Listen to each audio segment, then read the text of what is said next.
Hey all, it's Kylo Cooper here with an interesting topic to cover for this video. Now, if you've been on my channel, you should know that I like to do video essays on Roblox games. Whether it's an underrated Roblox game, a Roblox developer or developer group, or just a Roblox game I find enjoyment in, I then do my best to cover the game going over gameplay, story if the game has one, and my overall experience with that game. Now, what I am most known for is my Pokemon Brick Bronze Retrospective. I mean, the video has 200,000 views, which is just mad. And while I'm pretty proud of that video, there are some things I wish I could have worked on, mainly the audio, because at the time I had a really bad microphone. However, in that video, I mentioned this. However, as most of us know, this game didn't last that long. Which is why there is another game which I'll be making another video about that follows up after this. Loomian Legacy, the sequel to the infamous Pokemon Brick Bronze. A game I would argue is Roblox's most recognizable and memorable games. And well, a big part of Pokemon Brick Bronze's popularity was the game's inevitable shutdown, but if anything, that made the game more memorable for the Roblox community, becoming what I would consider a Roblox cult classic. And I believe that the comments on my Brick Bronze video speak volumes to that statement. I'll talk more about Brick Bronze by the end of this video, so let's get to the main focus for this video, which brings us to Loomian Legacy. For those who don't know what Loomian Legacy is, which I doubt is any of you, anyway, Loomian Legacy is a Roblox adventure game and an indirect sequel to the infamous Pokemon Brick Bronze. The game is centered around catching Loomians, battling trainers, and exploring the land of Roria. Alright, let's not get too ahead of ourselves and go all retrospective, voicey, whatever on this. You read the title of this video. This video is about where is the Loomian Legacy retrospective, which an alternate title for this could be why I haven't made the Loomian Legacy retrospective. And to answer that question, it's simply that I'm just unhappy with the game's current direction, especially when the game hasn't had a major update since Atlantean City, which was added on May 20th of 2022. Basically, in this video, I'm going to be going over my thoughts on Loomian Legacy as it stands, going over problems with updates, time management, and things I think could help Loomian Legacy. Quick disclaimer and just things to just get out of the way. First of all, this video is all my opinion of the game in its current state. If there are things you don't agree with, feel free to tell me in the comments. Second, I'm not going to be going into anything talking about the developer drama or something like that. I'm not really sure. It's like surrounding criticism or whatever. If you want information on that topic, I recommend checking out Lucky HD's videos on this topic. Lucky HD has a lot more knowledge of this topic, being a part of the Loomian Legacy community much longer than I have, and has even had experiences talking with the developers. So if you want to know about all of that stuff, go watch his videos. And lastly, I have been playing Loomian Legacy since the game came out, hopping on occasionally to experience each update as they came out. I've also caught almost every single Loomian in the game except for some of the more recent ones and one event Loomian. I have a trainer mastery of I think like level 86, and I've been keeping up with the game for obvious reasons. I like to think that I have a good amount of experience with the game in general, so I guess with that all out of the way, let's just get into the video. The first thing to really get into is Loomian's updating schedule. As most of you know, Loomian Legacy has a very poor updating schedule, like some other games I know of. I mean, it's been a full year since Atlantean City has come out. Sure, in between there have been updates like events and such, which I'll get into. However, the fact that it's been out for 4 years and we've only made it to the 4th gym is insane. I mean, Brick Bronze made it all the way to 8 gyms in a much shorter time. I mean, granted, Brick Bronze had a bunch of Pokemon to work with and to put into different areas, while Loomian Legacy has to make a lot of their stuff from scratch. However, the catch is that Llama Train Studios has been updating Loomian Legacy quite a lot actually. However, instead of focusing on main aspects of the game, Their attention was focused on what I would consider more side stuff, like doing individual Loomian updates and, well, events. Events, oddly enough, are something I actually kind of dislike about Loomian Legacy. Now, the events themselves are pretty neat, usually having a little fun challenge or gimmick. The main problem with the events, in my opinion, is that they keep changing them. Each event in the game has one legendary Loomian you can encounter and battle against, and usually a quest that goes alongside of it. The reason I don't like the events is because of their inconsistencies, and totally not for any other reason, of course. An example of this would be the Halloween event. The first Halloween event featured Metro Netty, this puppet-looking Loomian. Next year, they added a brand new Halloween area and added a new Loomian, Nevermare, and a bunch of new challenges and stuff. Then the next year, they added Gargolem and a bunch of other new challenges again. Now, sure, it's pretty cool adding a bunch of Loomians and updating already existing events, but that's just the problem. What ends up happening is that the devs end up putting all this time and effort into an event update that's only around for such a limited amount of time. Like, sure, you could add more Loomians into the mix of the events, but the devs are just putting more weight onto their shoulders by consistently adding more content to these yearly events, instead of actually working on the game's main content, which I feel at this point is what most players are looking forward to. Also, just from a completionist standpoint, these event Loomians can literally only be caught during these events. If you weren't around for some of these events, you can either wait for the events to come back, or you could just trade for the Loomians that you were missing. And even then, it doesn't really matter if you trade for them or not. If you're like me and want to complete every single Loomian mastery quest, legendary Loomians have a certain objective where you have to capture that Loomian. So even if you trade for an event Loomian, you'll have to wait for the event to come back just to complete its objective. And I should clarify, I'm not saying that any of these events are bad in any way. As a matter of fact, two of my favorite Loomians are both event Loomians, being Halvantic and Festifer. However, from my perspective, I feel that the events have been taking the priority with each Loomian Legacy update. Also, ever since Atlantean City Part 1, there have been 10 events that have come out. Like, what? Now, let's actually briefly talk about what Loomian Legacy's next main game update actually is. The update being dubbed Atlantean City Part 2, which is supposed to be this expansion of Atlantean City, with a new area and some new Loomians. But I believe that this isn't the only thing being added. A reason I believe that Loomian Legacy's update has been taking so long is because of the SOULBURST mechanic. This has been something that has been hinted at since this game's second anniversary, and we've only now finally gotten to see hints to what SOULBURST would actually look like. SOULBURST shares a lot of similarities to its Pokemon counterpart, Mega Evolution, with Loomians changing appearance and getting a buff in stats. However, it could have a potential flaw. The main thing I worry about for SOULBURST is whether or not it will be as restrictive as Mega Evolution was. For those who aren't aware of Mega Evolution, though I doubt any of you don't know what Mega Evolution is, Mega Evolution is a mechanic in Pokemon where if you get a specific Mega Stone, you can Mega Evolve your Pokemon. Now, it's a cool gimmick that changes the appearance of your Pokemon and gives it a buff in stats. The problem with it, however, was how restrictive it was. In Pokemon, there were only a few select Pokemon that could Mega Evolve, which made this gimmick incredibly restrictive in a game with hundreds of Pokemon. As of now, the only thing I really know about SOULBURST is that it changes a Loomian's appearance and gives it access to a SOULBURST move. And from what I have gathered, is that SOULBURSTing could be a combination of a Mega Evolution and a Z move.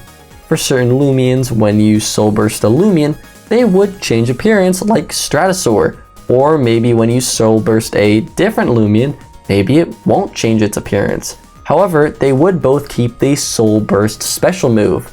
If this is the case, then this mechanic would work pretty well, because it wouldn't be exclusive to only a few Loomians aside from the appearance change. And to be honest, this mechanic alone just seems like it would take such a long time to implement. I mean, it was hinted at 2 years ago, and now we are finally getting some information about what it really is. And then this brings me to the most important part of Loomian Legacy, or at least to my Loomian Legacy retrospective, is its story.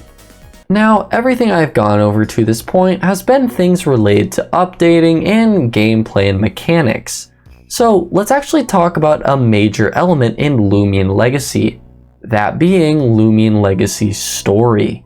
In my Brick Bronze video, the main focus for that entire video was the story. I mean, sure, I went over the different routes, gym leaders, and some other things along the journey, but the main focus of that video was always Brick Bronze's story. Brick Bronze as a game was incredibly memorable for the people who played it, mainly for the fact that it was a once-in-a-lifetime Roblox experience that most Roblox players won't be able to experience the same way again. And sure, there are a lot of re-uploads of the game that are out, but it will always be that first playthrough of the game that players will always remember. Which, a quick little fun fact about that, in my Brick Bronze video, a fun fact about it, I actually tried to recreate my first ever playthrough of that game in the video, going out of my way to catch and nickname each Pokemon that I had during my first playthrough. So what about Loomian Legacy's story? Well, it's forgettable. One reason for this is the game's lack of a story, which is tied to the updating schedule as mentioned before. When you have a story-based game, you're going to want to try and balance out an updating schedule so that players can absorb and play what you added to the game, but also you want to update your game frequently to progress the story at a place that players can still remember what's going on.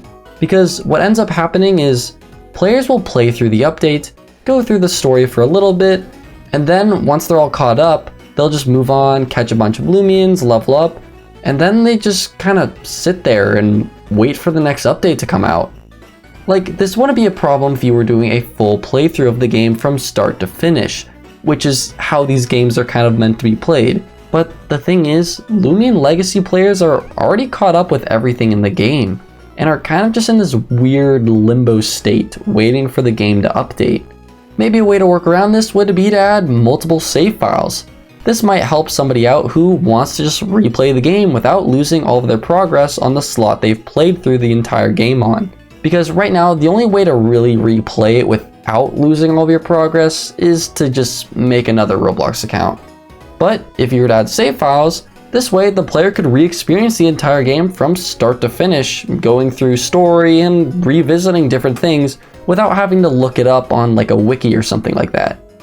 But I still feel that there's a disconnect between the player and the story.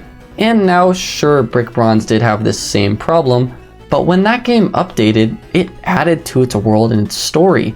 The updates weren't focused on what could be dumbed down as side quest and side mechanics, like the aforementioned events. As for the actual story, it's really just not that interesting right now. One of the big things I loved about Brick Bronze's story was the lengths it was willing to go, with my favorite parts of Brick Bronze being the plot twist. Like Professor Cypress being the mastermind behind Team Eclipse, and Jake joining Team Eclipse in order to save the people he cared about. Now again, in Brick Bronze, these story elements would only come into play after the 4th gym, which in Loomian Legacy is where we are right now. And just going off the correlations between Brick Bronze and Loomian Legacy, I would not be surprised if this is where the story really kicked off. And I assume it has to do something with this thing right here. And as for the characters right now, I'm not going to talk about a lot of them like Mabel, Lucas, and Lucy. Oh geez, I actually forgot their names and Basically, I won't be talking about the new characters right now. I'll save my opinions for them later. But one of the characters I will briefly talk about is Jake. Jake is, I would say, the most important character in this entire story. He has been with us since Brick Bronze and has been with us in Loomian Legacy. He was even a big part of the promotion of this game all the way back in 2018 alongside Tess. However, the reason I find him such an intriguing character is how he's grown as a character. In my Brick Bronze retrospective, I briefly talked about his betrayal in the Frost Veil Cave. To basically revisit what Jake went through and everything, the 4th gym in Brick Bronze was located in a place called Anthean City. After being the 4th gym, we learned that Team Eclipse arrived on the island, and as we made our way over to the ship, we learned that Jake challenged Team Eclipse and got beat. He's then taken aboard the ship and we are left to fight Professor Cypress. Then we don't see Jake for a while in the story until we finally make it to the Frost Veil Cave. And only then do we find a masked member of Team Eclipse, who, after some confrontation, we learn is Jake himself. Tess argues with Jake over his betrayal, stating that they teamed up so that they could save everyone from the tragedy Team Eclipse would bring onto the world. However, Jake's motives lie elsewhere, stating that he wasn't strong enough to beat Team Eclipse and has decided to do everything in his power to save the ones he cares about most. This character interaction kind of defined Jake as a character for me. A character who is just looking to protect his closest friends and is willing to do anything in order to do it. So, how does he act in Loomian Legacy? Well, his involvement in the story has been lackluster. He has basically only been used for nostalgia bait, occasionally throwing out lines like, "Your bravery is inspiring. I had a friend who once faced similar choices." I also feel that he's brought into the story way too early on. Like, I feel his appearance would have been much more impactful if he had been introduced later in the story. I also think he just kind of joins the group abruptly.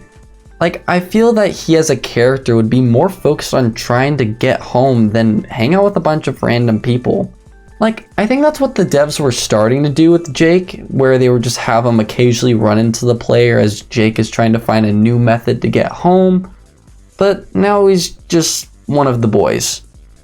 However, there are some good bits of dialogue with Jake, like when he shares a brief story of his past as he reflects on his actions and how he grew as a character into who he is now, which is great. But that's kind of been it for him. Now, personally, what I would have done is I would have used him in a similar way to how Absol was used in Brick Bronze. Jake taking up the role as the looker in Loomian Legacy. In Brick Bronze, Absol followed around the player as it sensed danger and finally made its move against Professor Cypress.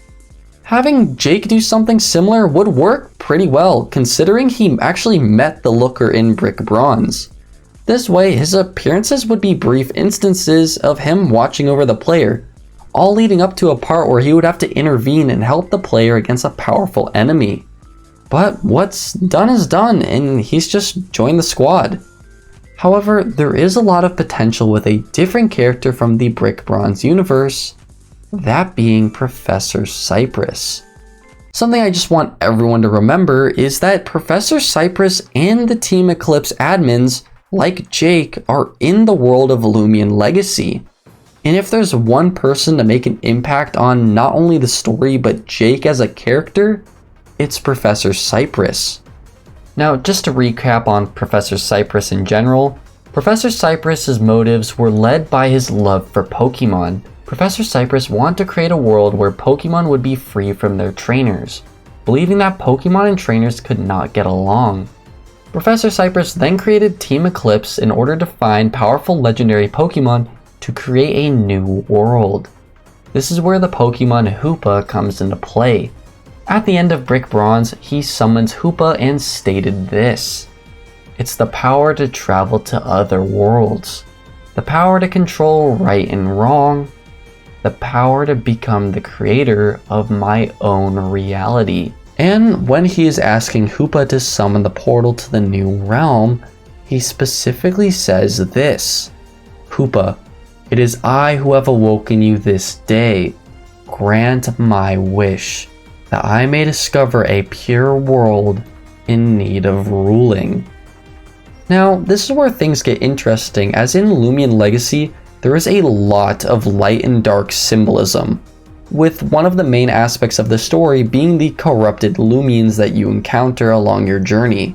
This is also connected to the antagonist of Loomian Legacy, Dr. Vanta, who wants to create an army of corrupted Loomians. Now, I'm unsure what Professor Cypress's motives would be in this new world. He would either see what Dr. Vanta is doing as despicable, as he believed Pokemon, and in this case, Loomians, should be free from their trainers and not be taken control of. Or he would instead take this opportunity to rule this new world because of what he stated. The world of Loomian Legacy is a pure world, in need of a ruler. Okay, so this has been kind of a weird rant / weird theory video, which could basically be summed up as Loomian Legacy has a lot of potential. Update your game, please. But let's get straight to the point. Will I be making a Loomian Legacy retrospective? Yes. When will I make it? Probably when the game is looking more complete, or at least when the story gets more interesting.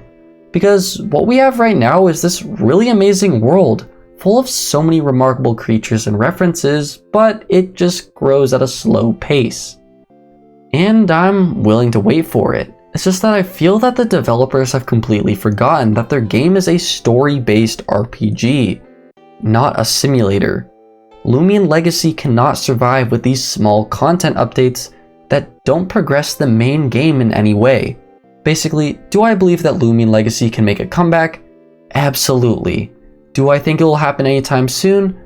Hopefully it will. I mean, maybe this next update will change my opinion of the game entirely and make me take back everything I said, which I hope it does. But that's the end of this video. If you have any questions, make sure to comment because I'll do my best to answer any of them. And I'm Kylo Cooper, and I hope you enjoyed this video. And I'll see you in the next one.